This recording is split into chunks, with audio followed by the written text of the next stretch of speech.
प्यारे बच्चों नमस्कार। हायर मैथमेटिक्स के इस वीडियो में आपका स्वागत करता हूं और सीरीज के कन्वर्जेंस टेस्ट्स को आगे बढ़ाते हुए आज हम लोग कॉशीस रूट टेस्ट के ऊपर बात करेंगे। स्टूडेंट्स, क्या होता है कॉशीस रूट टेस्ट और कैसे उसे न्यूमेरिकल प्रॉब्लम्स या जो प्रॉब्लम्स हैं उनके ऊपर अप्लाई किया जाता है, आज हम देखेंगे। स्टूडेंट्स, सबसे पहले स्टूडेंट्स हम लोग कॉशीस रूट टेस्ट के लिए एग्जाम स्टेटमेंट देखेंगे कि what is the statement of this test.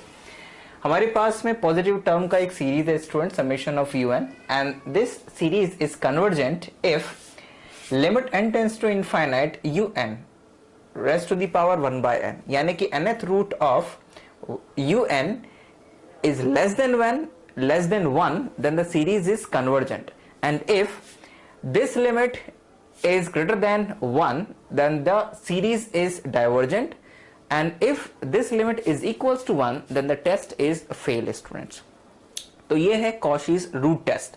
Root test जिसमें हम nth टर्म का nth रूट निकालते हैं और उसकी लिमिट लेते हैं n टेंस टू इनफाइनाइट पे, और इसकी जो वैल्यू आती है उसके ऊपर डिपेंड करता है कि जो हमारी सीरीज है वो कन्वर्जेंट होगी या फिर डाइवर्जेंट होगी। लेस देन 1 होता है तो कन्वर्जेंट, ग्रेटर देन 1 होता है तो डाइवर्जेंट, और इक्वल टू 1 होता है देन दिस सीरीज इज मतलब दैट टेस्ट इज फेल। अब आइए स्टूडेंट्स कुछ न्यूमेरिकल क्वेश्चंस लेते हैं और इस टेस्ट को समझते हैं। पहला क्वेश्चन है students number 1, test the convergence n raised to the power n square upon, test the convergence where series is summation n is equals to 1 to infinite, n is equals to 1 to infinite, n raised to the power n square 1 plus n raised to the power n square। तो ये है student series जिसका हमको convergence test, जिसकी कन्वर्जेंसी हमें check करनी है, और यहाँ पे हमें स्पष्ट रूप से दिख रहा है कि ये जो है वो nth टर्म हम लोगों को दिया हुआ है, तो दिस इज आर un। तो जब हमें nth टर्म दिया हुआ है स्टूडेंट तो हम डायरेक्ट इस लिमिट को इवैल्यूएट करते हैं, and that limit n tends to infinite, and yes it's n raised to the power n square upon 1 plus n raised to the power n square and whole raised to the power 1 by n। ठीक, now this is equals to limit n tends to infinite। हम इसको इस तरह से भी लिख सकते हैं students, n upon 1 plus n raised to the power n square and raised to the power 1 by n। ये n और एक n यहाँ से कैंसिल हो जाएगा, and this is limit n tends to infinite, and we can write this 1 upon 1 plus 1 by n, right, and this raised to the power n। now अब हम इसे लिख सकते हैं students, limit n tends to infinite bracket या bracket हटा देते हैं students, 1 raised to the power n is 1 upon 1 plus 1 upon n raised to the power n students.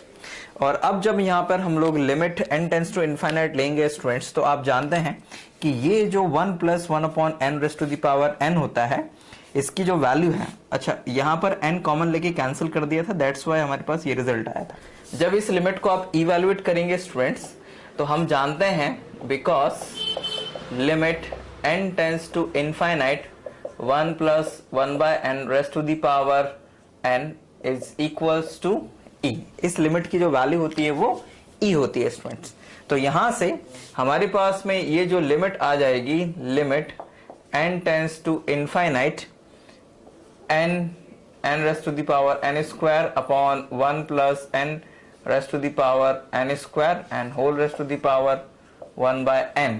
ठीक है ना, this is equals to 1 upon e and this is less than 1 because e की जो value होती है around 2.7 होती है, e is equals to, तो डेफिनेटली ये जो लिमिट आएगी इट इज लेस देन 1 आएगी, यानी हमारे पास that is limit n tends to infinite un raised to the power 1 by n is equals to 1 upon e, and this is less than 1. So therefore by Cauchy's root test, C summation un is convergent, right? This is convergent. तो हमने students Cauchy's root test की मदद से जो series हमें given थी उसकी कन्वर्जेंसी को टेस्ट किया, और हमारे पास में हमने देखा कि ये जो गिवन सीरीज थी ये एक कन्वर्जेंट सीरीज निकला। यहां पर nth टर्म और देन इसके बाद में स्टूडेंट्स उसका nth रूट निकालते हुए उसके लिमिट की जो वैल्यू आती है उसके ऊपर बात निर्भर करती है कि वो जो सीरीज है वो कन्वर्जेंट है या फिर डाइवर्जेंट। अब स्टूडेंट्स एक और क्वेश्चन लेते हैं जिसमें हमें एक सीरीज दी हुई है, ओके, और इस सीरीज को हमें टेस्ट करना है कि it is whether it is convergent और डाइवर्जेंट। तो सबसे पहले स्टूडेंट्स हम लोग इस सीरीज का nth टर्म निकालते हैं। The nth term of this series, अब जरा ऐसे ध्यान से देखिएगा स्टूडेंट, ये पहला टर्म है, ये दूसरा टर्म है और ये तीसरा टर्म है। पहले टर्म में यहां पर है n+1 और डिवाइड में है n minus n+1 upon n।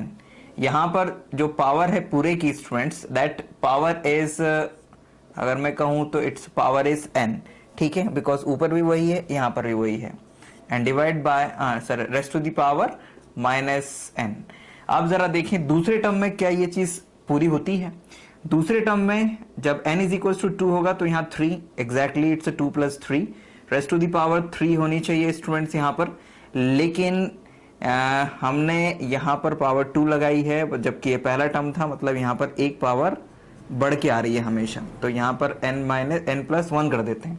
अब ठीक है, सेकेंड टर्म है, सेकेंड टर्म में पावर 3, तो ये पावर 3 हो जाएगी और नीचे n इज इक्वल टू 2, ठीक है, रेस्ट टू द पावर 3, ये 3 हमने लगा दिया है और फिर यहाँ पर 3/2 आ जाएगा और सेम ये कंडीशन भी यहाँ पर पूरी हो जाएगी। तो this is the nth term of the series. Series का nth टर्म बनाते हुए आपको बनना चाहिए, और उसका सिंपल सा तरीका ये होता है कि पहले टर्म में जब n इज इक्वल टू 1 होता है तो क्या क्या चीजें हैं और क्या बढ़ के हैं, क्या उसी के इक्वल हैं। सेकेंड टर्म में भी यही चीज देखिए तो आप आसानी से अंदाजा लगा लेंगे कि कैसे nth टर्म बनाया जाता है सीरीज का। नाउ अब जब ये आ गया स्टूडेंट्स, तो यहां पर अब हम लोग देखते हैं कि what is the value of limit n tends to infinite un raised to the power 1 by n। तो आपको दिख रहा होगा स्टूडेंट्स कि जब un की पावर -n है और जब हम इसकी 1 by n पावर करेंगे तो n से n कैंसिल हो जाएगा और हमें मिल जाएगा, हमें क्या मिल जाएगा स्टूडेंट्स, वी विल गेट -1। तो limit n tends to infinite bracket n+1 upon n raised to the power n+1 minus n+1 upon n and raised to the power -1। ठीक, ये n और ये n कैंसिल हो गया। अब हम इसको लिख सकते हैं students, limit n tends to infinite bracket it's n+1 upon n raised to the power -1, और यहाँ मिल जाएगा n+1 upon n raised to the power n and -1 students and raised to the power -1। And now students अब जरा ध्यान दीजिएगा कि हम लोग यहाँ पर क्या करने वाले हैं। This is equals to, look students, तो हम इसे लिख सकते हैं limit n tends to infinite, ऊपर से n कॉमन लेंगे तो इट्स 1 अपॉन n, अपॉन में कैंसिल हो जाएगा स्टूडेंट्स, n से n कैंसिल हो जाएगा, ऊपर अगर n कॉमन लिया और ये -1। नाउ ब्रैकेट हम यहाँ पे फिर n कॉमन लें तो it become 1 + 1 upon n raised to the power n and -1 raised to the power -1। और जब limit n tends to infinite होगा तो दिस बिकम 0 और 1 raised to the power -1 it is 1। And यहां पर जब हम लोग n टेंड्स टू इनफाइनाइट करेंगे तो फिर जो अभी थोड़ी देर पहले हमने फॉर्मूला देखा था उस फॉर्मूले से इसकी वैल्यू हो जाएगी e, और हमें मिल जाएगा this is equals to 1 into e -1 raised to the power -1, and it is 1 upon e -1, और because e is equals to 2.7 के आसपास होता है तो 2.7 -1 it's 1.7, and 1.7 is divided 1 upon 1.7, तो it is less than 1। तो it means that students कि this implies that limit n tends to infinite, un raised to the power 1 by n is equals to 1 upon e minus 1 and it is less than 1। तो यहां पर ये जो series हमें given थी students, सबसे पहले हमने उसका nth टर्म निकाला, उस nth टर्म के लिए फिर हमने 1 by n nth रूट निकाला, लिमिट लिया n टेंस टू इनफाइनाइट। तो हमने देखा कि इसी लिमिट को कैलकुलेट करने के बाद में हमारे पास में जो फाइनल वैल्यू आ रही है वो 1 अपॉन ई माइनस 1 यानी लेस देन 1 आ रही है। यानी जो सीरीज है, गिवन सीरीज है, वो एक कन्वर्जेंट सीरीज है स्टूडेंट्स, ठीक है ना, बाय कॉशीज रूट टेस्ट, बाय Cauchy's root test, the given series is convergent, right? So by Cauchy's root test, the given series is convergent. तो आई होप स्टूडेंट्स कि कैसे हम Cauchy's root test को यूज करेंगे किसी भी सीरीज की कन्वर्जेंसी चेक करने के लिए आप लोगों को समझ में आया होगा। आप इसी टेस्ट का इस्तेमाल किसी भी क्वेश्चन में कर सकते हैं। क्वेश्चन में करते समय जो चीजों का ध्यान देना है वो है ये कि आप सबसे पहले nth टर्म निकालें ध्यान से, फिर उसकी raised to the power 1 by n लें। थोड़ा सा कंसेप्चुअल क्वेश्चंस इसमें बन सकते हैं, तो इसलिए ध्यान पूर्वक करें, है ना। कुछ क्वेश्चंस ऐसे हो सकते हैं जिनमें x भी रहे, तो इसमें x था नहीं स्टूडेंट्स, सो दैट्स व्हाई ये आसान थे। हो सकता है कुछ क्वेश्चंस में x हो, तो उन्हें ध्यान पूर्वक करिएगा, बुक की मदद लेके और समझ के करिएगा। मेन फोकस आपको ये समझना था कि ये इस टेस्ट का इस्तेमाल करते कैसे हैं, तो जो मैंने यहाँ पर आपको एक्सप्लेन किया ये आपको मदद करेगा आगे बढ़ने में। तो आई होप स्टूडेंट्स कि ये जो टेस्ट है आपको समझ में आया होगा। हम जल्दी कन्वर्जेंसी नेक्स्ट टेस्ट के साथ फिर आपके सामने होंगे। Thank you very much for watching this video.